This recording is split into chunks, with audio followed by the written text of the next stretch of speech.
extra glass and a tissue paper.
The science behind the walking water experiment with a little bit of magic called capillary action.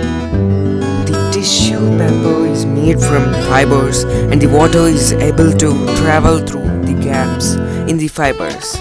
The water is able to move upward against gravity because of the attractive forces between the water and the fibers in the tissue paper.